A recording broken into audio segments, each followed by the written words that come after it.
Hi everyone, and welcome back to the channel. Today we are diving into one of the most important optimization algorithm in machine learning, gradient descent. And especially we'll focus on the full batch gradient descent, also known as the batch gradient descent, which is simple but powerful method for minimizing a function. So in this video, we will break down how full or batch gradient descent work step by step, and then implementation. We'll do some Python coding from the scratch. And in the end, I will also discuss its advantages and disadvantages and how it's compared to other gradient descent variants. First, let's refresh what gradient descent is. At its core, gradient descent is an optimization algorithm used to minimize a function. And often that function is cost function or also called the loss function by iteratively adjusting the parameter of the model.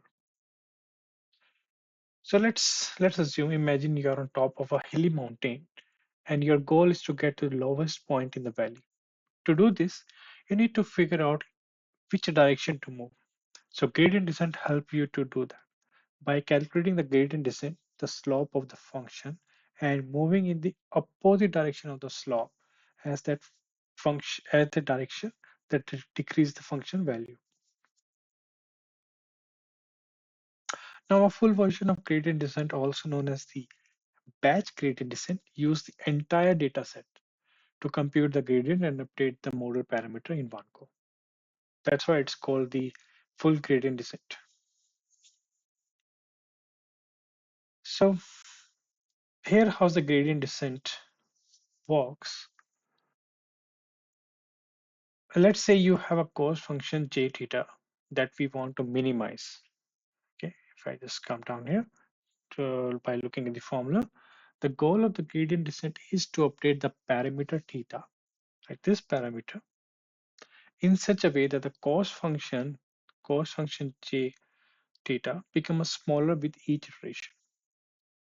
And the update rule for the parameter is in full gradient descent is given by this formula.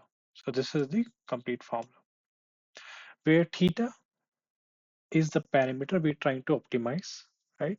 Alpha is the learning rate, a small constant that defines the size of our steps we take in each iteration.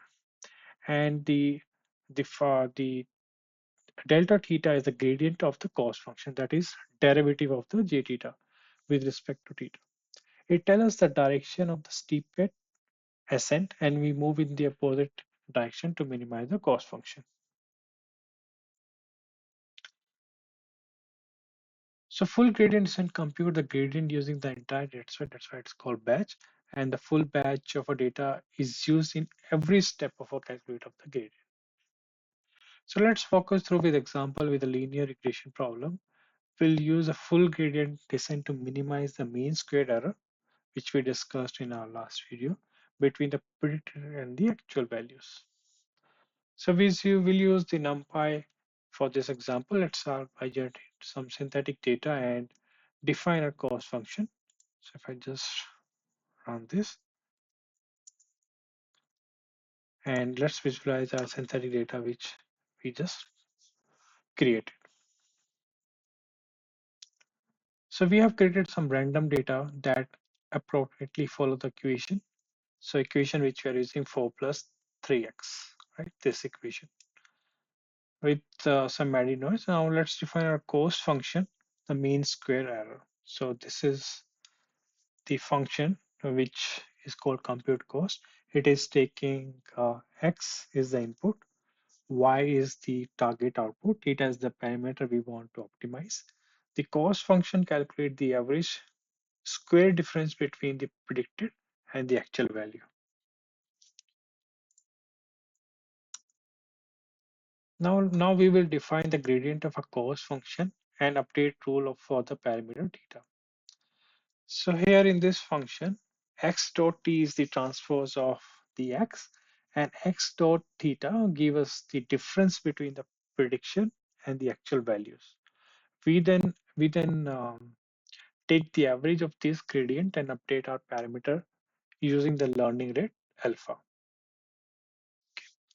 So let me run this function as well. And now let's test our gradient descent implementation. So here I'm just preparing the data and initializing theta initial. So adding some random initial parameter. Alpha is our learning rate, and number of iteration I'm taking 100.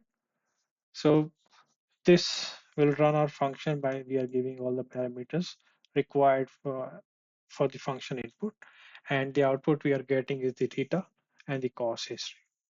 So let's run this and it will print the optimal parameter, this, and the final cost. So these are the optimal parameter which is very close to our equation, and this is the final cost. So here x0, as you can see, we have defined added the bias term to the input data and initialize the theta with a random value. We have uh, run the iteration of 100 iteration.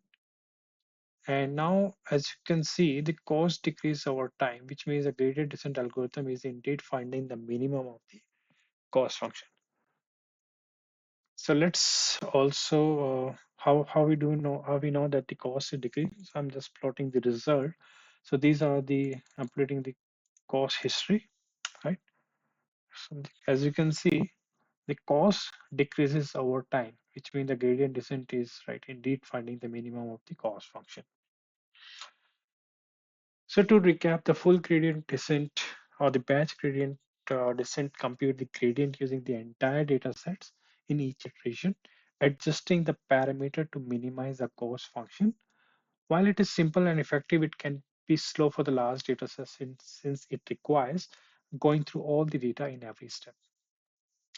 So some of the advantage of this is covers the global minimum of a convex function and is straightforward to implement. But there is a disadvantage and it can be computationally expensive for a large data set since it process the entire data set, right? So that's it for this video. I will cover the other two uh, flavor of gradient descent in the next coming videos. Thank you.